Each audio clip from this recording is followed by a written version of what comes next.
बघू शकता या ठिकाणी कॉन्ट्रॅक्टरनी कोणत्याच प्रकारे नोटीस लावली नाही, डिवायडर लावलं नाही, रिफ्लेक्टर लावलं नाही. या कामगारांना या ठिकाणी पाहिलं बन्यांवर ठेवलंय. कोणत्याच प्रकारचे हेल्मेट नाही, कोणत्याच प्रकारचे हँडग्लोव्ह नाही, कोणत्याच प्रकारची सेफ्टी नाही. थांबा इकडे, थांबा बरं का, काम बंद करतो थांबा. आणि जनतेला इथं वेटीस धरायचं काम चालू आहे. कोण आहे कॉन्ट्रॅक्टर नाव सांगायला तयार नाही.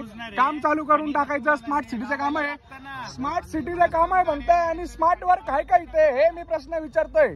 या ठिकाणी मी स्वतः NMC आमचे नगरपालिकेचे आयुक्त आणि त्याचबरोबर हे कॉन्ट्रॅक्टर कोण आहे यांनी आता सांगावं, नाही तर रस्ता का खोदून ठेवलं हे सांगावं. नाव काय कॉन्ट्रॅक्टरचं नाव सांगा, मी इथं मी काढेलच. नाव सांगा. नाही लावले, उभा होतो सर मी पण स्वतः. कॉन्ट्रॅक्टरचं नाव काय मला नाव नाही सांगता येणार सर. आयुक्त साहेबांना मी इथं प्रश्न विचारेल, तुम्ही आता नाव सांगा फक्त. मी बातमी टाकणार नाही, फक्त नाव सांगा. नाव सांगा मग. बरं बंद.